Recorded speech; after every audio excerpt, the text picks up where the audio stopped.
What is going on, everybody? Welcome into episode 57 of To The Show We Go. We got a full house. I got Chris Henrique, Ed Hand, and myself, Andrew Parker, for this one. It's a good one for us today. It is the Brian Abraham episode. And if you don't know who that is, if you're under a rock and you don't know who that is, he is the director of player development for the Boston Red Sox. I did listen to your interview with Brad Foe on WEI at Winter Weekend, and I forgot what he kept calling you, but you're like, no. Like, I'm director of player development, and I can't remember what he was saying, but Brian, we are excited to have you. I know Chris, Ed, and myself have some things that we want to ask you today, but I wanted to start us off. It's spring training's right here. You just got back from Winter Weekend. I'm assuming you were probably at Fenway as well for rookie development camp going on. So what else is in store for the offseason before Fort Myers? Yeah, usually when the calendar turns into January, it becomes pretty busy, pretty hectic. For us, we have some PD meetings, more logistical, some amateur meetings, some PD and amateur meetings, kind of the collaboration of departments, and then obviously the rookie development program, which is one of our big off-season programs we have for a select group of players, prospects that are close to reaching the big leagues. We just had those, as you said, last week up in Boston, then transitioned right into the Winter Weekend. This is the first year we had the guys that are in the rookie program attend Winter Weekend, which was a nice little addition, I think, for us in terms of acclimating them to the media and the fans, as well as giving the fans a glimpse into getting to know them more on a personal level. And I think just the kids that were a part of it really enjoyed kind of really seeing Red Sox Nation in full effect. The cheers, the boos, all the excitement of being a part of such a great organization, such a great fan base. And then, getting ready for spring training is such a major part of our year. Obviously, those 2 months to me represents a ton of time for development, a ton of time of being around staff and players. Our department is so unique where we get to have 165 or so players, all of our staff in one place all at once for that amount of time. And there's really not any other department other than the major league group that really gets to spend that much time together within the organization. So, it's focusing on the goals that players were working toward in the offseason, then providing new goals and expectations for the season ahead, along with staff education, player education, and just really getting to know our guys and putting a lot of work on the field. So it's busy. Now it's a lot of scheduling and planning for some meetings that we have early on and plans with the players. But this is the best time of year. Actually, the best time of year is spring training, but preparing for spring training is second best. So it's exciting, but busy. How does your job change when they trade for a new player that's in the minors? Are you usually, before they even acquire the guy, like let's say Alex Verdugo for Richard Fitz and the other two that came in, were you already acquainted with those three, or do you have to go and research and learn about them when they come into the system?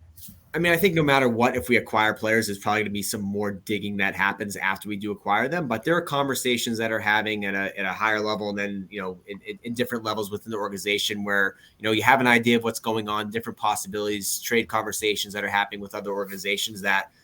I think, for myself and other staff members and people within the office, you want to keep tabs on opportunities, different players. And, I think whenever different conversations get to a certain point, you start digging into it more, maybe potentially looking at where we can optimize certain areas. And obviously not just myself, but our pitching department, our hitting department are all involved in a lot of these conversations. And if we're going to acquire a player, how can we improve that player? What areas does that player already do really well? Where can they get better? And those conversations are being had. And then if we actually acquire that player, it's again, putting those things on paper, providing the player with that plan and really getting to know them on a personal level too. I think that can kind of be overlooked at times. We acquire a Richard Fitz. It's a phone call quick to introduce myself along with some other people within the office, Craig and others. And then getting to meet him, getting to know him on a personal level, what he feels like he does well, what he feels like he needs to improve upon. Because at the end of the day, it's the player's career. They need to have ownership of what they're working on, what they need to improve upon, and allowing them to fully support those goals is a big part of what we're trying to achieve here. Now, I was something came up too because we had Justin Slayton on our last episode, and he actually gave I don't know if you were involved in this process, but he gave you guys some credit on his situation was obviously unique as he got, he was wearing 3 hats in one day, and he ended up getting traded on Rule 5 draft day. So he was like, okay, so he got the phone call from the Mets, then he gets the phone call from the Red Sox as well, and he said he actually gave you some credit that whoever it was, you guys didn't all just bombard him all at once. You kind of you let him kind of settle in, and it's like, okay, like the first day you heard from Breslow, and then the next day you heard from Bailey, and he's like, wasn't information overload. So that was some credit to Red Sox front office there. That was probably much needed, especially as it's a whirlwind of a day for him. But I'm going to go into my next question. I saw you around Polar Park a little bit this past year. So what happens, what goes on for you whenever you are visiting certain places? So whenever you are in Worcester, I notice you usually there maybe once a month, maybe a couple more than that. It depends on the month, I guess. But what goes into your visits? What kind of things are you looking to accomplish while you're there? Yeah, I probably am in Worcester more than maybe the staff wants to be. I joke with them a lot. I live about 25 minutes away from Worcester, and it's opposite rush hour traffic. So it's a great place to visit. And just to be able to go, it's a little bit more accessible in terms of being on the field, being in the clubhouse, as compared to someplace like Fenway. Obviously, Fenway is Fenway. It's a larger group of people and the major leagues. So it could be, and not my direct responsibility, obviously, handling the major league group. So I think whenever I'm going to an affiliate, I go to every affiliate multiple times a year.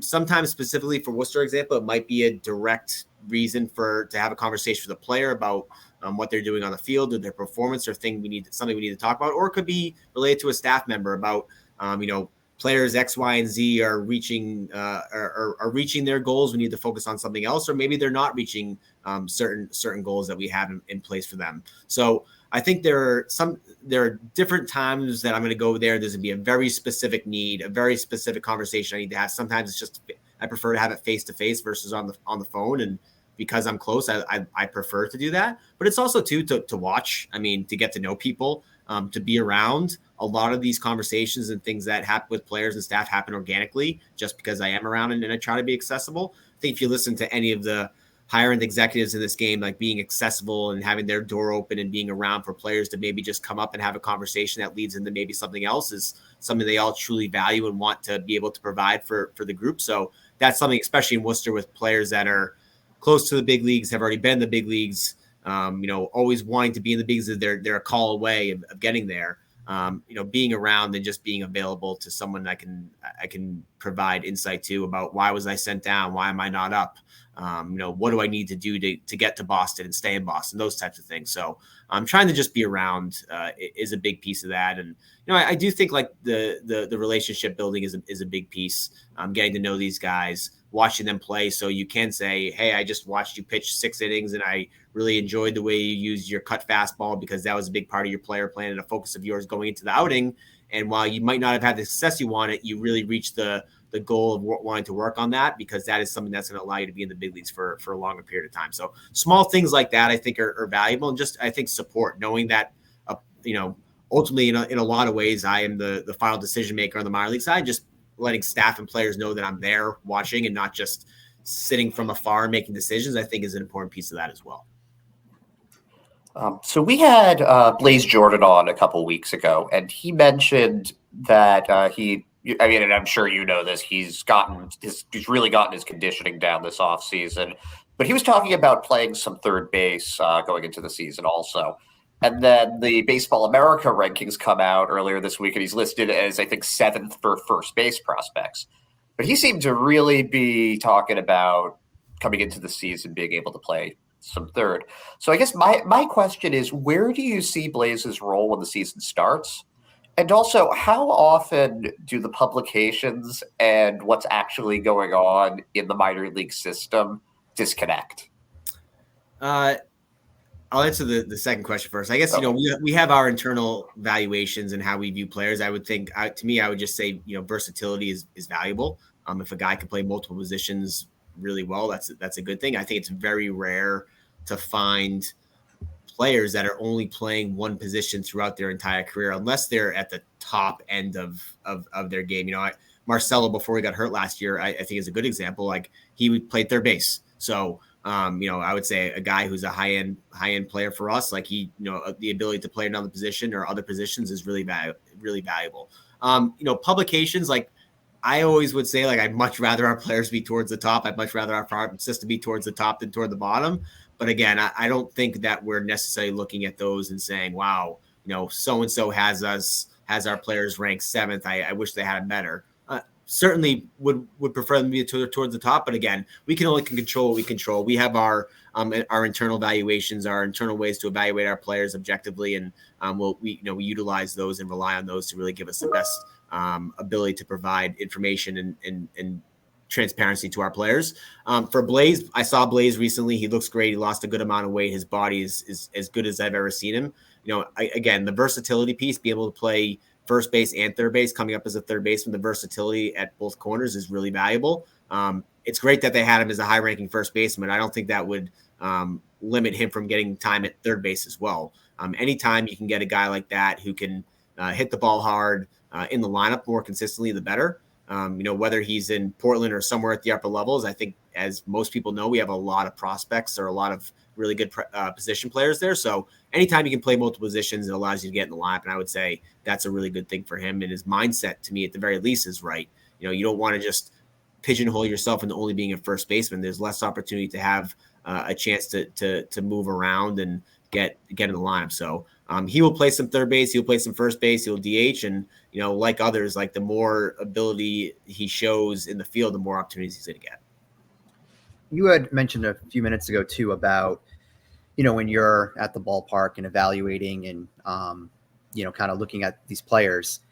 Brian Mata came to mind for me. And reason why is obviously before he got hurt last year, his stuff's incredible. He was inconsistent at times on the mound. I mean, there was the one game where I think he hit four out of 5 batters he faced. He hit them in the same inning. Like I never seen that before. And then after that, he went on to the IL. Now he's a 40-man. He's on the 40-man. He's going to go into spring training and obviously a candidate to make the roster. It's either make the roster or kind of bust because there's no options. What's your thoughts on him, though? Like, how is he looking this winter? And then what should we expect out of Mata going into spring training? Yeah, like you said, he's competing for a spot in that major league roster because he's out of options. So, we sent him to the fall league for more innings. Everything that we'd want in terms of the work, in terms of the mindset, in terms of coming into camp prepared, we're expecting him there. He is there. Now I think it's just at a point where he needs to perform. You can only prepare and be ready to perform so much, and then you actually have to do it on the mound. So that is the point where he's at in his career, where we're going to have to see some success during spring training. He's going to have to stay healthy. He's going to have to be able to repeat his deliveries, and have to be able to throw strikes, do all those things so he can be a reliable arm in the bullpen. I don't think we are built to have a roster of someone who's not going to be able to be utilized to their maximum capacity on a daily basis. I don't think any organization or major league roster is.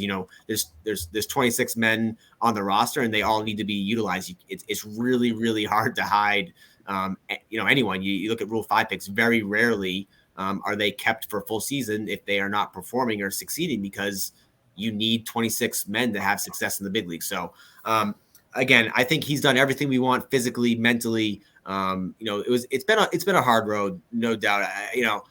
Injuries are difficult.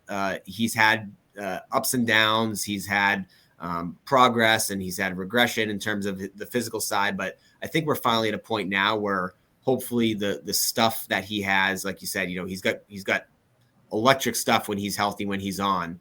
We're hopeful in those shorter stints where he can recover will allow him to have success on our major league roster. So I have a two-parter for you. You just brought up the Rule 5, and I saw the Red Sox were towards the top of the list of having guys selected minor league side and then obviously major league side.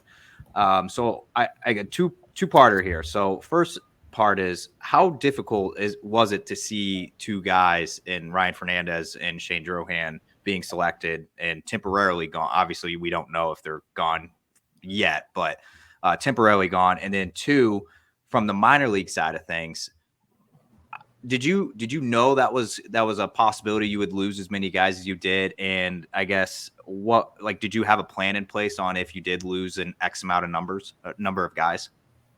Yeah, I mean, a good question. The Rule 5 is such an interesting topic, and there's so many different things that go into it. On the major league side, obviously, there's a 40-man roster piece, and there's a lot of different people and a lot of information that is utilized to make the best decision for the current roster and for the future as well.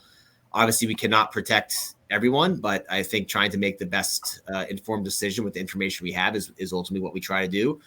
Definitely difficult to lose players that we feel like have grown with us within the Red Sox organization. We've seen them grow, develop, and quite frankly, still feel like we'll have success in the future. So yeah, it's hard, but I obviously wish them the best, wish them success. And, if there's a chance when they get back to us, like an AJ Politi did in recent years, we're going to do our best to continue to allow them to develop and grow within this organization and get them a chance to do that with the Boston Red Sox. And if not, two great kids, two guys I've gotten to know really well and have had some ups and downs in their own personal development, but excited to see them get an opportunity to have the success with the White Sox and the Cardinals respectively. On the minor league side, it's difficult. There's a lot of different factors that come into play here, and you can only protect so many different players. So some of it is there's some risk and reward here. You protect some guys that you feel very comfortable protecting, and there's some other guys just because of the number you are able to protect that you just are unable to, and you have to draw the line somewhere based on, again, our internal evaluations, our projections, roster ability, whether or not these guys are actually going to have a chance to play and compete for us for at bats or innings. At the lower levels, especially when you have a draft, when you have international free agent classes that are continuing to progress, when you have drafted classes that are progressing, when you have guys in A-ball for multiple years, it's really hard to continue to try to find playing time for those types of players, even though there might still be talent. So it's tough. At the end of the day, you want them to get an opportunity. I really believe that. You obviously want people. We want our players to have the most success, but for another organization to feel like some of our younger players have developed enough or have shown enough on the field for them to get an opportunity elsewhere, I think that's a really good thing. I would say probably a few more than we would have preferred, and probably a few that we were really hoping were not selected. But again, that's kind of the risk within the minor league phase, and the reward of it is that there's not a high acquisition cost. It's an opportunity to get different players that are interesting, that you can maybe plug into an A-ball roster that might be exciting or might be able to provide some type of talent that maybe your organization does not have. So in terms of backfilling, some of it is just current. The roster limit has decreased, so we don't have to release maybe as many players. That is one piece, and then it's maybe getting a few more minor league free agents, maybe focusing on maybe a couple more guys in the Double-A or high A area, and taking a chance on some guys with side that maybe we would have had the opportunity to sign otherwise. So building on that, there was a pretty cool story last year with Zach Penrod coming in from indie ball up in, I think it was Idaho. And, a couple months later, he's pitching opening day in the Arizona Fall League. What was the decision to bring him in? How long had he been scouted for? And did he surpass expectations, or was it what you expected? Yeah, there's a lot of a large process that happens behind the scenes before someone like that is even signed. Our pro scouting group, Harrison Slusky and Mark Heil, do such a really good job of using our scouts on the ground, searching independent ball leagues. David Scrivens, who I know has helped us sign some different players. I think actually he was the one who found Fitzy for Worcester's finest, Ryan Fitzgerald. But it's we're always looking at players. We're always looking to improve our talent pool.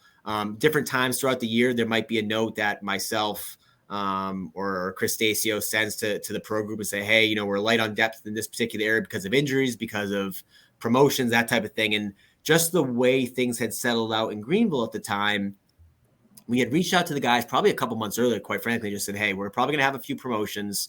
We have a couple prospects that we're trying to protect innings wise and not overuse them. let's just keep an eye out for some arms. And, Sean Havlin at the time, our director of pitching and development was involved as well. And, threw some names back and forth. Zach's name had come up, was really interesting. Probably, I think he was actually pitching as a reliever at the time, but felt like he could be stretched out, had really interesting pitch data. And then he kind of was hadn't pitched in a while. He got banged up. So we kind of put it on the back burner, and then he ended up pitching again. But Mark and Harrison did a really good job of staying on him and just keeping us updated with where he was. And then there was an opportunity for us to potentially just add him and throw him into the rotation. Did our background work on the player, on the person, and felt like it was a good chance to buy low on someone who had some upside, whether it be, obviously he started, but even as a left-handed power reliever. And exceeded expectations, I would say, certainly. I think we were hoping he'd be able to eat up some innings in high A, and getting into the organization, working with Bob Kipper, our pitching coach down there, being able to work with our pitching development group, just a couple of optimization opportunities with his pitch mix, getting him to throw more strikes, which was an issue that he had previously in pro ball, led to some immediate success when he made some improvements. So exceeded expectations for sure. I also don't think we try to put too many expectations on our players, because in a lot of ways, like, they create where they go based on the work that they're putting in and the willingness to make adjustments. So just, I guess, his willingness to adjust, his willingness to make changes, his willingness to challenge himself was really cool to see and special. And he really acclimated himself well to Greenville, and really, I think, was the starting ace, the ace for them down the stretch. Really, he, Perales, and Monegro led them to a championship. I don't think they might have given up like 3 runs in the playoffs. It was pretty wild. And I saw him come back in the championship after starting game 1. He came back and threw, I think, 4 or 5 innings in relief and was just dominant. And it was pretty special to see. And again, giving him an opportunity to go to the fall league and take it up a notch against even better competition was really exciting. And who knows? Maybe we have an interesting left-handed starter that can make an impact down the road at the upper levels and eventually in Boston. Yes. You mentioned stretching out, that he was somebody that you saw that he could be stretched out. Something that I've always been a little curious about is, how do you determine who's better suited for the bullpen? And then when a reliever comes back to the rotation, because a guy that comes to mind is Josh Winkowski, who took his lumps his rookie year, like a lot of rookies do. Ended up in the pen, throwing 2, sometimes 3 innings, but he was a really good setup guy. And we've heard throughout this offseason, nothing's been outright stated, but it sounds like he's somebody that might be stretched out as well. And I don't want you to talk about anything you can't talk about with that, but I am curious what goes into that decision that, okay, maybe we can stretch this guy out and he can go, instead of 1 or 2 innings, maybe he can go 5 or 6 or 7. Yeah, I mean, I think if the first 2 things that come to mind are, like, starters are a lot more valuable because they throw more innings. That's the first thing. And the second thing is, especially at the start of the year, it's much easier to stretch someone out and pull them back versus the opposite.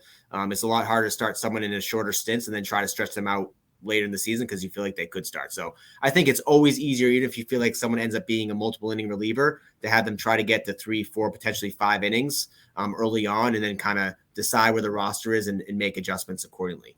In terms of whether or not a pitcher is a starter reliever, we might need a whole nother podcast for that, and probably some pitching experts in as well. I would just say that, some of it is physicality, no doubt. Like, I think, like, anyone you ask, like, strength, ability to handle a workload, ability to throw hard, like, those are things that matter as a starter these days. Like, it just does. Every 5 days, the amount of innings you're expected, the amount of pitches you throw. And then I would say, like, for us, like, internal pitch data, the ability to have multiple pitches. Are there some starters that can get away with 2 pitches? Yes. Very rare, very, very rare. And usually those are probably on, I know Spencer Strider, I think, is one who comes to mind. There aren't too many, I would say. So I think be able to have at least 3 average to above average pitches with the ability to command the baseball, I think is something that we look at. And then obviously being able to stay within the strike zone and getting outs in the strike zone for, multiple times through the order. I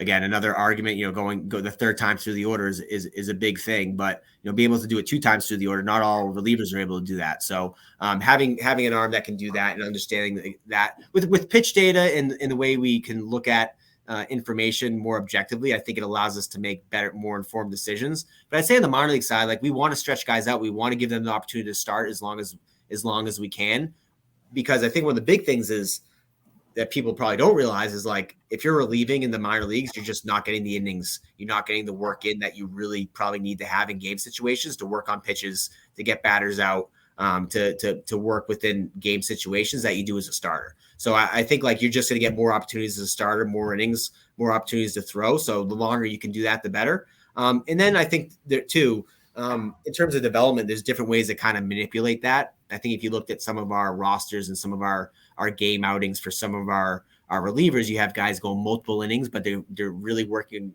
very aggressively in between innings. So they might throw on a Tuesday, might not throw again on the Friday or a Saturday, but in between those outings, they're having a really aggressive, high effort bullpen that is not game situation, but very close, where they're really working on pitch design, really working on their pitches, really working on their command and the control, where it's something that we can show tangible improvements versus just kind of a touch and feel side session where they're not really working on anything, which I think is very much a thing of the past. So there's different ways to kind of approach it, but if we could have everyone start, I'd much rather have that. It's a lot, as I think has probably been discussed more often than I'd like to hear about. Starting pitching is hard to develop.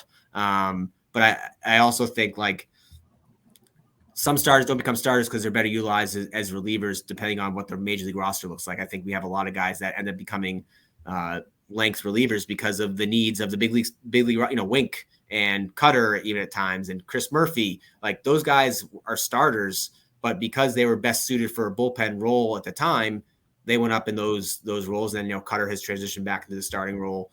As you said, Wink, even like guys like Pavetta, Whitlock. I mean, a lot of our pitchers are all similarly like that. But I think, at the end of the day, if they could all start, I think that would be the ideal situation. Start well, not poorly. So I want to stay on the pitching theme really quick. Last year, actually the last 2 years, it seems like the organization has elevated players faster. Like guys have gotten their promotions. It just, because in years past, if like Johan being promoted, it kind of came as like a surprise. You know what I mean? What arms right now in the system do you see I think you had mentioned before, like it's really all on them, but who right now do you see as like candidates that could elevate a little bit faster that maybe, people aren't talking about, because everybody's laser focused on Meyer and Teal and those guys. But who are some of these younger arms in the system that you could see kind of grow like that this year? My immediate two are like the guys we add to the 40-man, Wilkeman and Perales. Like, they both, Wilkeman ended in Double A and Perales in High A. Whether or not they start at those places or not, I think just because of the stuff they have and the fact that they're on the 40-man allows for probably more the necessity for them to move up quicker because of the clock that is on their roster status. In terms of just like the promotion or the timing, I think there's a lot of things that come to play there. Some of it is age. Obviously guys only have a certain amount of time for them to be able to maximize who they are. And the other part is the want to challenge players. I think Dro is a good example. Like he was, for lack of a better word, like dominating in Double A. Like how beneficial is that for his development to continue to go 6 innings, 9 punch outs and 1 run versus really being challenged in Triple A like he was, and like maybe having some struggles and maybe having to make some adjustments. I would argue it's probably better to challenge him and force him to make those adjustments in AAA versus him going through a full season of AA, losing a whole year of development, and then trying to start this year in AAA, or us not knowing whether or not we want to protect a guy like that because he hasn't shown what he's need to show to potentially be a roster protect. In terms of starters, Monegro is one who comes to mind, like off the bat.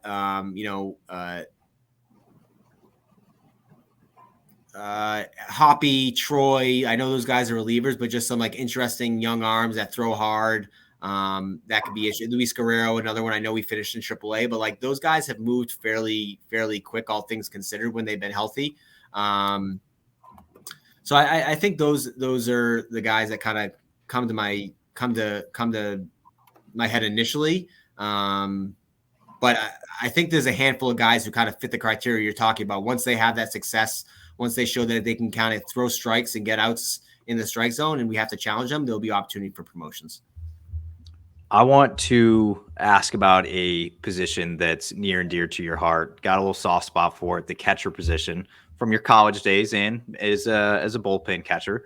So obviously the catcher position in the org is in really good hands in the future. But I was listening back to an interview we did about a month ago, and we had Steven Scott on, who is one of the more interesting guys in the system, just due to like, he just flat out said like, hey, I couldn't even tell you what position I got drafted as. Like I technically have no idea.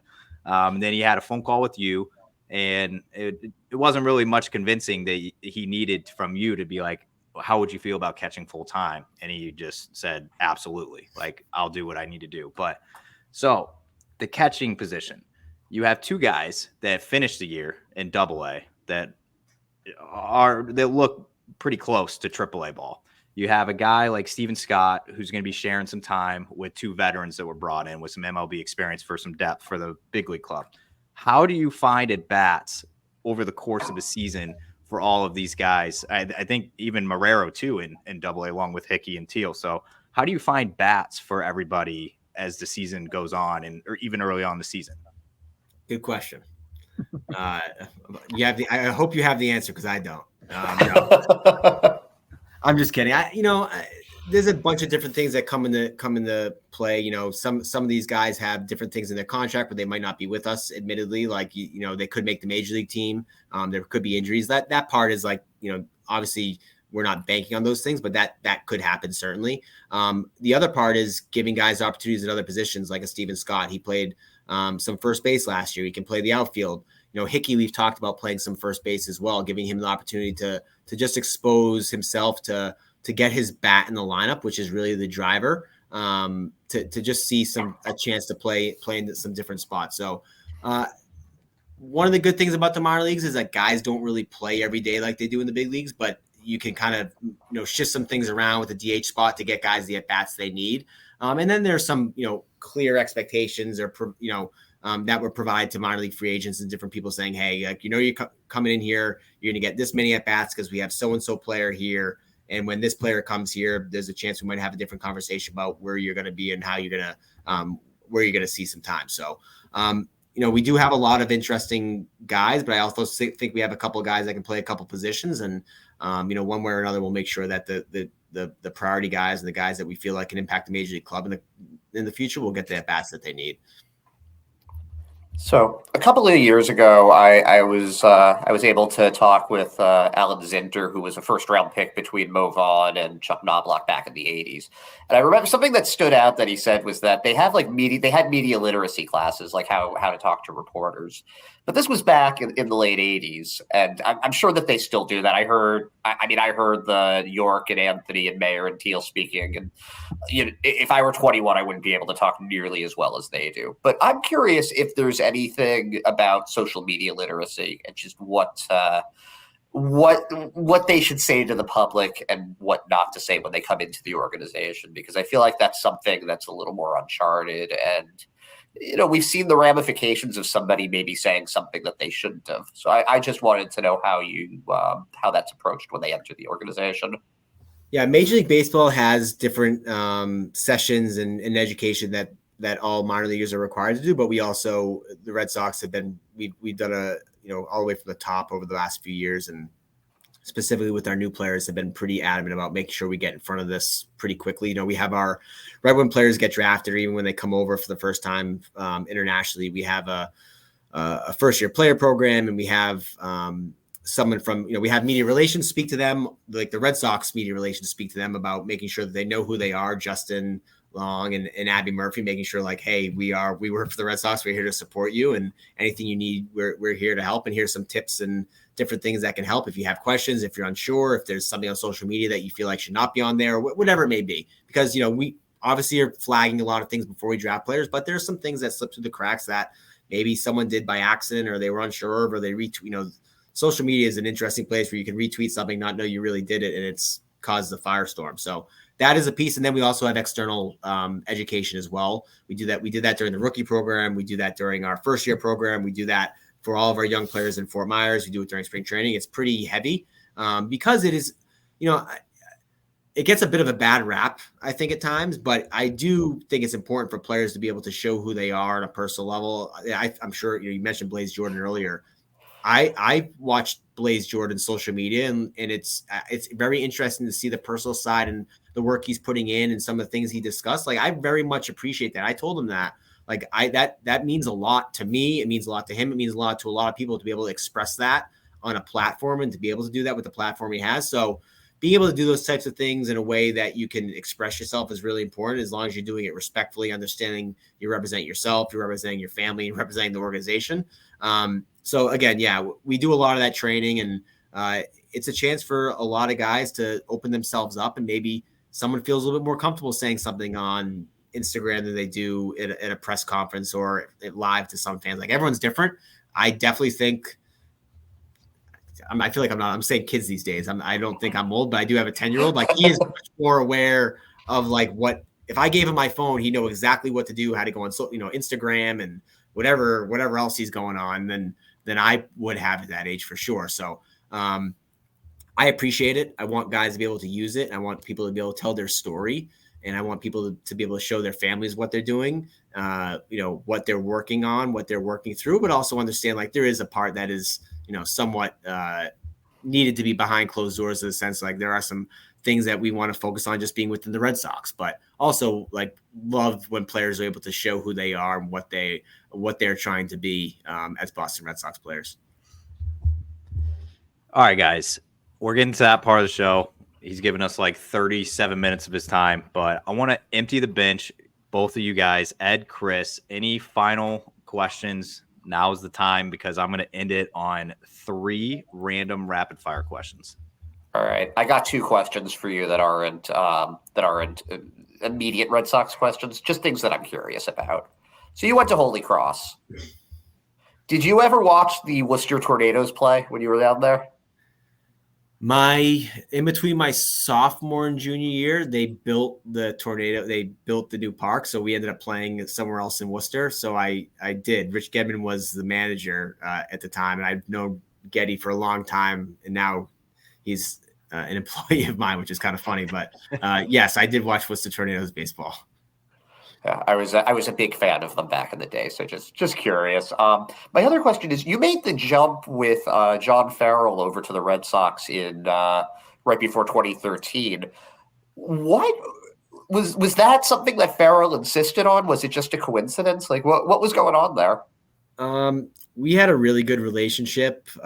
He was kind of the one, when he was with the Blue Jays, had asked me what I wanted to do with my career, and I just really wanted to work in baseball. I didn't really know, and he had asked me if I'd ever thought of player development. I really didn't know exactly what that was. So he had been a farm director. We had a lot of different conversations. He pushed me to go to instructional league with the Blue Jays and kind of learn more about it. And we just formed a really good relationship. Someone who I think all of us in our professional careers always look to someone that can provide that insight and support. And he was that for me, along with a lot of other, that staff was Brian Butterfield, Torey Lovello. I mean, very, very, very lucky to have some really great people to work with and support me. But when he came over, he called me and asked if I wanted to be bullpen catcher with the Red Sox. That was not really what I was thinking my next step was going to be a bullpen catcher, but it was with the expectation there was a possibility to do some advanced scouting, be involved in some other areas. And that's exactly what happened. And, you put your trust in some people, and you hope things will work out if they have your back, and, got me to where I am today. And just so happy we won a World Series that year. So it worked out pretty well. When your family told them you were coming back to Boston, what was the reaction? My family was really excited. My wife, who is from Toronto, was not too excited. But they're all Red Sox fans now, so it worked out. It worked out pretty well. I have 2. One is on a player that I'm curious about. Last year, the team signed 18-year-old Korean Chansol Lee. Not a lot out there on him, and people have, kind of asked on social media from here time to time, what can you share about him that we can, with this podcast, kind of bring to Red Sox fans? Yeah, I haven't seen him throw live. I've so just because of the timing of him coming in here, but from the limited time our staff has gotten to know him, just someone who's really come in and really wanted to work hard, learn, very open-minded. We have a translator that is going to be working with him directly, which is obviously a huge help in terms of bridging that gap of communication. And I think he posted something very early on social media about really being excited to be a Red Sox, and he has exemplified that in the short amount of time he's been with us. Been open to make adjustments, been open to change, really has worked hard in the weight room with the physical side. So again, don't have too much just because, we'll see a lot more this spring, but in terms of a young player wanting to get better, I think like he's everything, you could ask. I feel like too, I didn't answer your pitching question as much as I would have liked.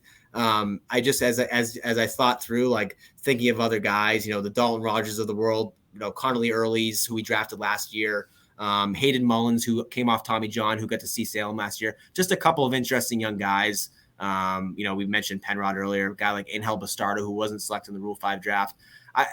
Again, not to like push our pitching group, but I think there's some guys that probably aren't maybe as high end that have a really chance to make some significant steps forward this year.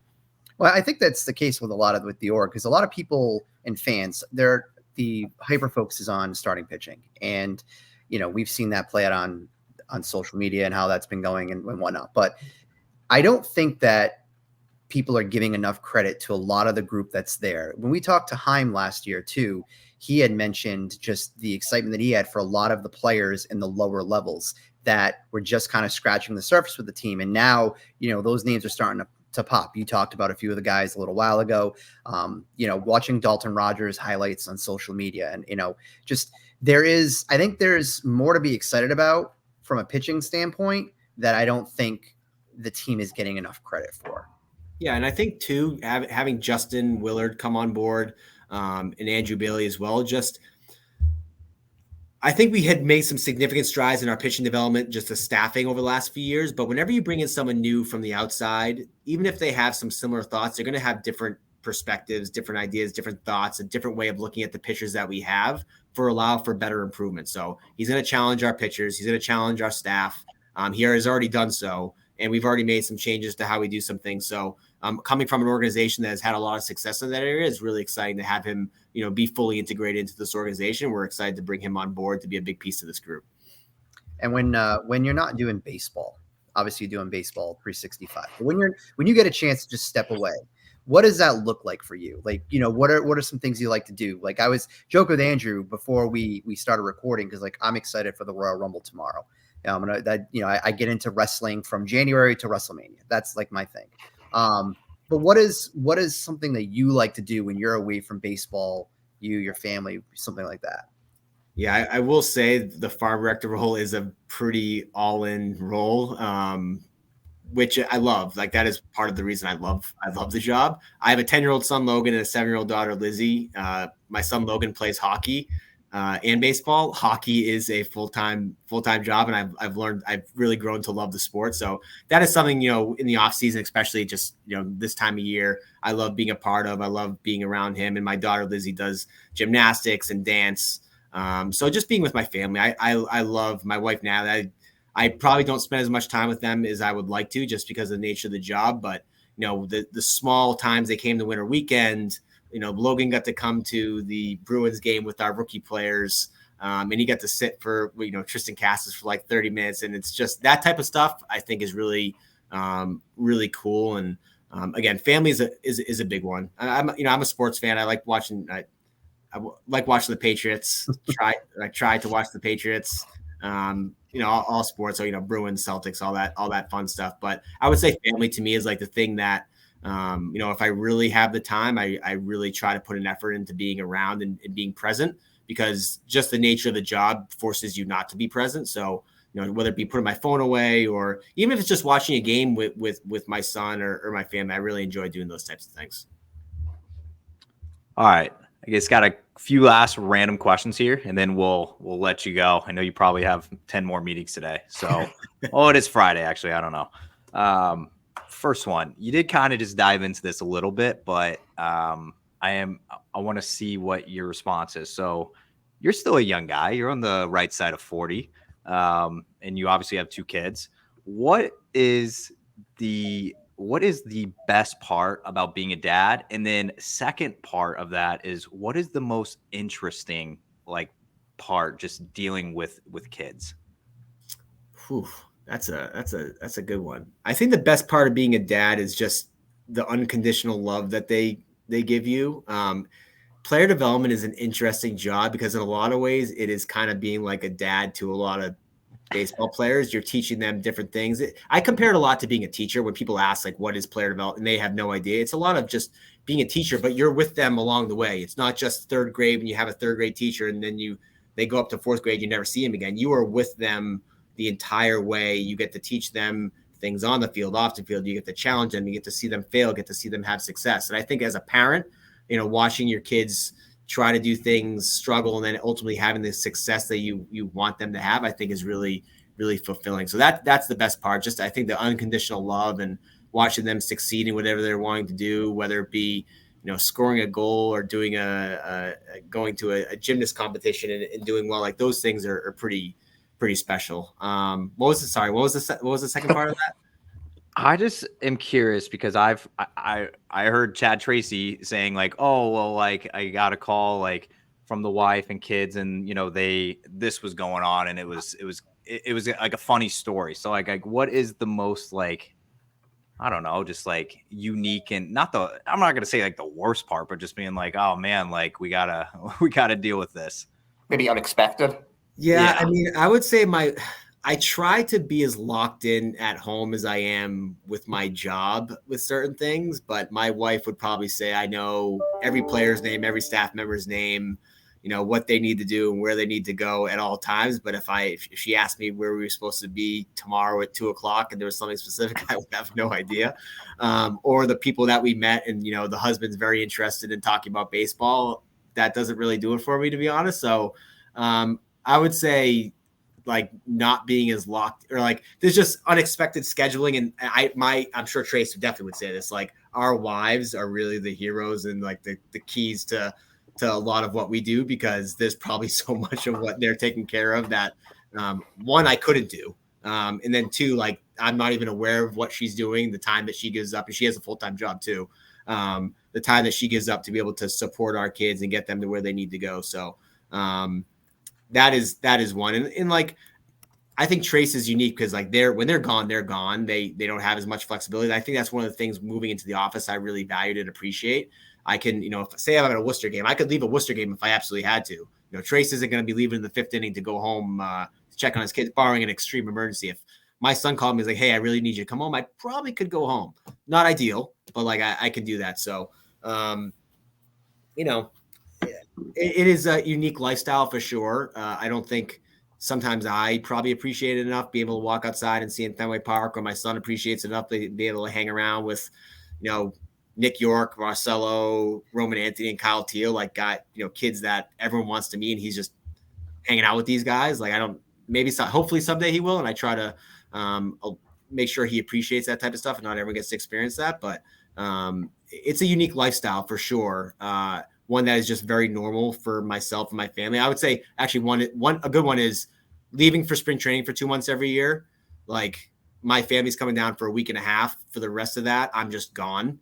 And, not too many people just leave their house or their home for 2 months for work and then come back like it's just part of their lives. Like I know some people travel for work and they have to go overseas and there's more other things, but every year for 2 months I'm gone, and people are like, oh, that doesn't make any sense. It's just a very normal part of our lives. All right. I got 2 quick ones left, and then we'll let you go. Yep. Let's throw you in the time machine here. Let's go back. Let's say go back 20 years. So this is pre-kids. You're in college right now. You're living your best life. I don't know if you had maybe long hair or whatever. I don't know. But let's go back 20 years ago. 1 year I did. Yeah. Okay. So you had some good lettuce going on, whatever. So you're a little younger. What was a guilty pleasure of Brian Abraham growing up? Whew. Jeez.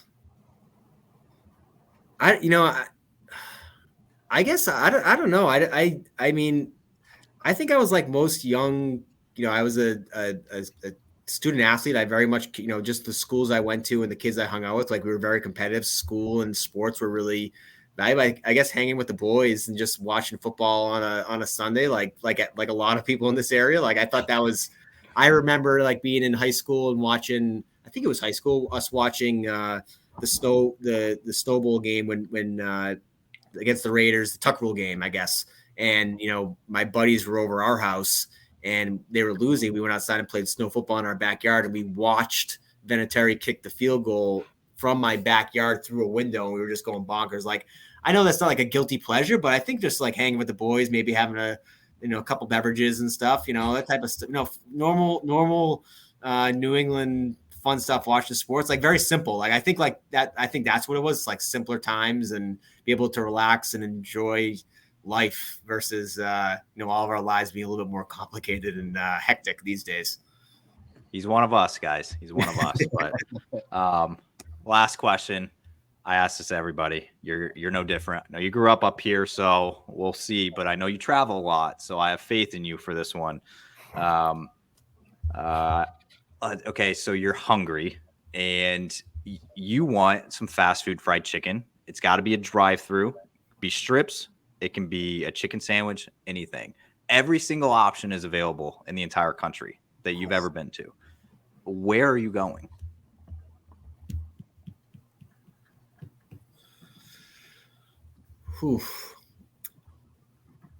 I don't know. I don't know.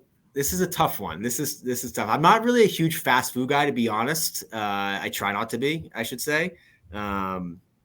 Chick-fil-A, like diehard Chick-fil-A guy, can't go wrong. Like it's always an easy one for the kids, like healthy. That works. I would say this is the first time I went to Salem, Virginia. There's a Zaxby's there, and I had never been because I had never really been in that area. And like, it was like after a game, I was like, this is like right up my alley. I got to try it. And it was pretty good. I don't know if that would probably be if I tried it like 10 more times, I don't know if I'd feel that way, but at the time that was an A+ for me. So that would be my choice. Zaxby's would be your choice. Yeah. You just made Parker's Did week. you do that on purpose? Like, did you know that was coming? I didn't. I did. I swear okay. to God. All right. I said to ask. All right, cool. Well, guys, Did you have Zaxby's guys in your profile? Big Zaxby's guy. I didn't know that. Oh, me's Chick-fil-A, no question. Yeah, I mean Chick-fil-A, you can't go wrong. But I was thinking maybe a little bit more outside the box here. Like, thank you. I need to go to Zaxby's. I'm going to Texas in March, and Hunter Dobbins recommended Chicken Express, so I have to try that. Never had that. Hunter Dobbins, big fast food guy, trying to get that. When you talk to him, tell him I'm paying attention, and he should not be having that. He said that he got in trouble with the nutritionist a couple times about the Dr. Pepper and some other things, but yeah, not ideal for potential starting pitchers in the big leagues, I'd say. Maybe once you get there, but until you do, let's try to lay off that. Well, Brian, you made my day. I was batting 3 for 57 on Zaxby's and Benellis. I had Blaze Jordan and Josh Lester. Those were the only 3 guys that said Zaxby's out of 57 episodes. So I appreciate that. Raising the batting average one by one. But Abes, we appreciate all the time you gave us. You gave us like an hour of your time, man. So I know you don't do very many of these, at least that we see. So appreciate you hopping on, and we look forward to seeing you at some point, probably at spring training. Yeah, thanks so much for having me, guys. Thank you.